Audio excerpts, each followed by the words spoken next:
At yun, isang magandang araw ng linggo bayang karirista. Ito yung pinakihintay ng marami, yung third leg ng Triple Crown.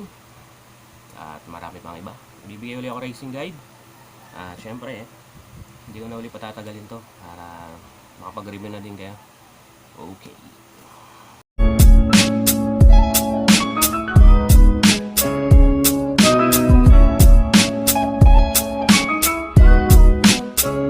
Okay, race number 1 tayo. Start ng winner take all. 12 o'clock nga pala yung umpisa ng karera. Baka may ano sa inyo, makakaligta. Pero yun, eto. Race 1 pa lang magulo na. Tingin ko dito agad, magkakatalo agad to. Marami agad sasabog na benta rito. Piltobo Andox Lechon Manok Trophy Race. Puro deado kasi kursonada ko rito, sa totoo lang. Kayo na rin bahala kung may mga kursonada pa kayo, pero anybody's race talaga kasi to. So yun, pampremera ko rito sa East Bordel. Yan, pampremera ko. Panigundo ko naman yung numero 8, It's Adil. Yan, deado pa rin. At third choice ko naman yung numero 5, Ulala. Yung tatlo agad ako race 1. Baka may mga kursonada pa kayo, sama nyo. So yun, race 1, pampremera sa East Bordel. Panigundo number 8, It's Adil. At third choice ko, number 5, Ulala. Okay. Race number 2 tayo, start ng pick 5. Piltobo James Ramano Construction and Supply Inc. Trophy Race. Mahirap na karera na naman, 1,400 meters. Puro deado na naman uli yung gusto ko rito. Ewan ko kung madideado to. Pero sabog-sabog naman ang ano dito eh. Bentahan sigurado. Tatlo uli pili ko. Nasa sa inyo, kung magbabawas kayo, magdadagdag pa kayo. Pampremera ko sa kay ni Mark Alvarez, si Cinco del Rinco. At panigundo ko naman yung numero 1, Vivid Pink. Pati dilema na sa kanyan. At third choice ko, number 9, Since When. Sa kay naman ni JT Zay. Yung tatlo ko. Kaya na sinabi ko, pwede kayo magdagdag dito. Diskarte nyo. Pero ako, dun ako. Cinco del Rinco, pampremera, panigundo, Vivid Pink, number 1. Third choice, number 9, Since When. Okay. Race number 3, Piltobo Pagcor Trophy Race. 1,400 meters pa rin yung distansya. Isang magulong karera na naman. Pero dito, dalawa lang kursonada ko. Kaya, baka may iba pa kayong kursonada ako. Pampremera ko yung 13 Early Bird sa akin ni J. Bernandez. Ito, na segundo to nakaraan.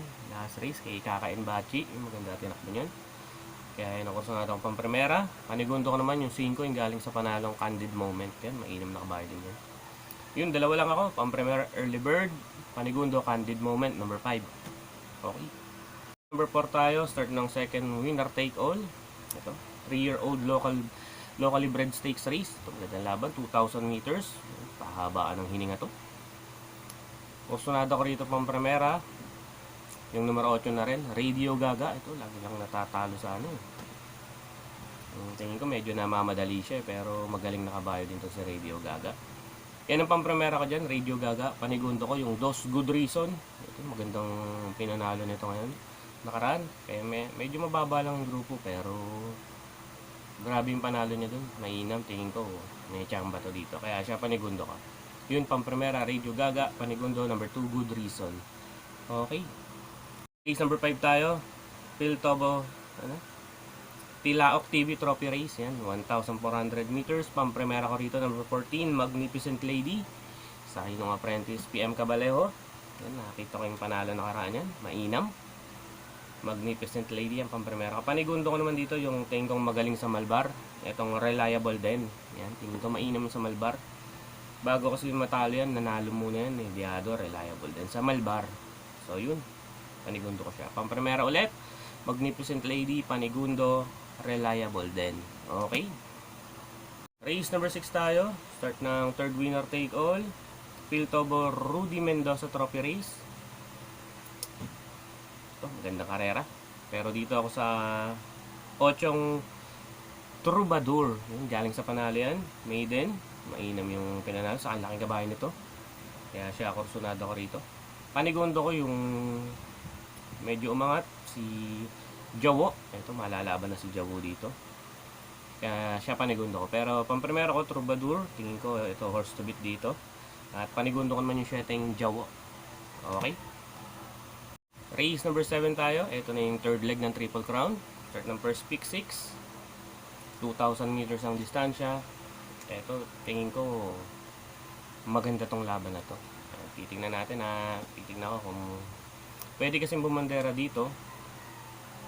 Sky Shot, Winner Breeder.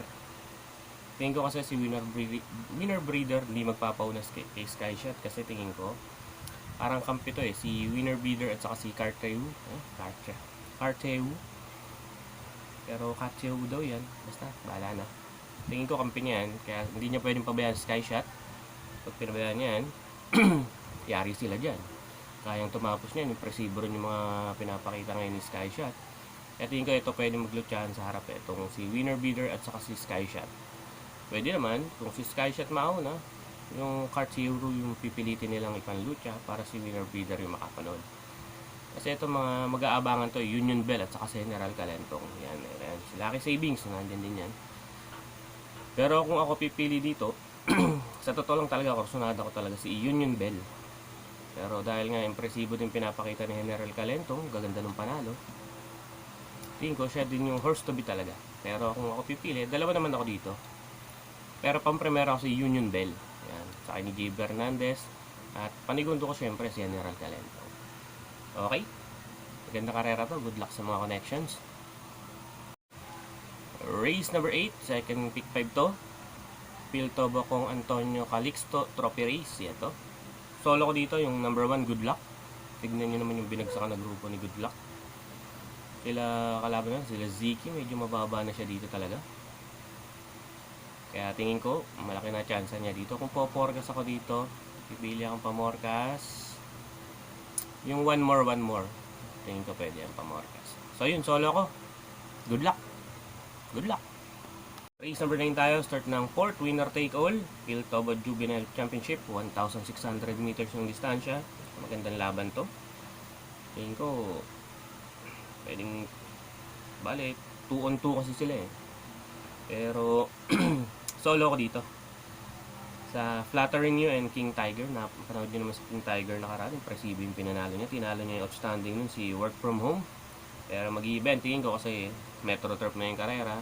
Meron iba dyan, magaling sa Metro Turf. Hindi masyadong magaling sa San Lazaro, ganun. Pero ako sa pinakita ng King Tiger, saka yung Flattering You, alam ko mainam din to. Solo ko dyan. Sa 1-1A, Flattering You and King Tiger. Good luck! Number 10 tayo, start ng second pick 6. Hopeful Stakes Race, 2,000 meters yung distansya. Ito magandang laban. Tingin ko may mga panalo rito. Si malalaki panalo Lahat naman to may panalo. Ito yung nakikita kong malalaking chance. Exponential, Calbayog, Zenaida, Born Leader, Tifosi, Spando. Halos lahat talaga may panalo. Pero yung mga naaangatan ako, pwede kasi mangyari dito. Solo Iris Zenaida. Napanood nyo ba yung siya? Sino ba nanalo dun? Basta. Pero yan, tingin ko solo air ito. Pag napabayaan nila, bagay 2,000 meters naman, yun nga lang. Pag sobrang solo air ka, malaki pa rin panalo talaga dun, Zenaida and DH Borbe pa. Pero ang kursunada ko talaga rito, yung sa East, Born Leader. Yan naman pang-primera ko. Panigundo ko naman si Zenaida. Third choice ko yung Tres Exponential. Yan. Pero halos lahat yan. Pwede nyo all-in to pero ako doon ako sa tatlo. Okay? Pang-primera, Born Leader, panigundo Zenaida, third choice, Exponential. Good luck! Race number 10 na 11 na. Race number 11, third pick 5. Piltobo Attorney Narciso Morales Trophy Race. Pang-primera ko rito yung outstanding na disgrasya nakaraan, nahulog sa largaan, si Brillo. Maganda ngayon yung numero niya. Tingin ko malaki panalo nito. Saka tingin ko pa-aumento nalaglag lang talaga nakaraan So yun ang pang-primera ko ditong Brillo. Panigundo ko man yung unang Fantastic Mati sa ni Jomel Lasa ko.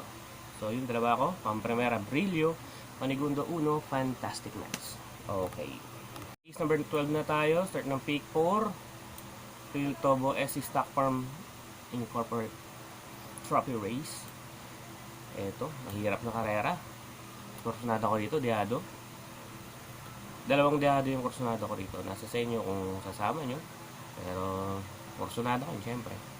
Pang-primera ko, Excommunicado. Number 1. Si John Wick. May nakapanood na sa inyo sa John Wick. Excommunicado. Ang primera ko, panigundo ko yung 13 Munich. Okay, yun, dalawa ko. Mamili na lang kayo kasi medyo mahirap to. Pero ako dun ako. Ang primera, Excommunicado, panigundo Munich. Okay. Number 13 na tayo. Pillarcom rating base, class 4, 1,400 meters. Pamprimera ko rito, yung tingin ko mag-uumento pa. Si I Am The Boss. Ayan, segundo yan nakaraan kay Dealmaker. At tingin ko mas magaling siya sa Metro Turf. Kaya siya pamprimera ko. Panigundo ko naman yung San Rafael. Ayan, tingin ko magaling din sa Metro Turf. Yan, dalawa ako. Pamprimera, I Am The Boss. Panigundo, San Rafael. Good luck. Number 14 na tayo, Pillarcom rating base class 4, 1,400 meters. Pamprimera ko rito, number 4, Crystal Creek, sa kanya Jeff Tagulaw Zarate. At panigundo ko naman yung numero 7, Mutianang Lokban. Yan, dalawa ko. Pamprimera, Crystal Creek, panigundo, Mutianang Lokban. Okay. Race number 15 na tayo, Pillarcom rating base class 4, 1,400 meters. Ang distansya, medyo mahirap yung last race. Yamado sa KTC Universe. Kaya lang, hindi ko masyadong kursunada yung numero niya. Minsan kasi, ano to pag na, ano ba to? Pag naiinip, hindi maganda nilalarga. Ang primera ko rito, medyo diado pa, yung G's. Jananigans, tingin ko baka maka-solo ere. Kaya siya kursunada ko dito. Ang primera ko Jananigans, panigundo ko yung 14, Call to Honor, J.B. Hernandez. At third choice ko naman yung numero 7, Union Run. Sakay naman ni Aaron New Jr. Yung tatlo ko. Pamprimera, Jananigans, panigundo, Call to Honor. Third choice, number 7, Union Run. Okay. At yan yung racing guide natin para sa araw ngayong linggo. At good luck sa pananayan nyo. At galingan nyo. Malay mo, makakuha kayong pamasko dito sa karera na to. Maganda yung lineup. At bago lahat, shoutout ko muna si Boss Badjaw Recosana sa Hokkaido, Japan. Shoutout sa'yo, bossing. Si MS Recosana. Sumasakayan sila dati. Batangas entry. Dalawa sila ni Pate dati kay Mendoza. Yung mga nararanda ko dati. Pero magaling yan. Yun, shoutout sa'yo. At sino ba ba? At saka good luck din sa mga kasali sa contest ko. Sa contest natin single pick at good luck sa inyo. At congrats nga pala kay Cedric De La Cruz, yung nanalo yung kahapon, 5 points. Galing ni Cedi, tama yung pick 5, dire-diretso. Congrats sa'yo. So yun, hanggang dito na lang. At kung magpapa-shoutout kayo, comment nyo lang yung sa shoutout ko kayo, babasahin ko naman. Saka subscribe nyo na rin ako. Okay? Happy racing sa inyo and God bless.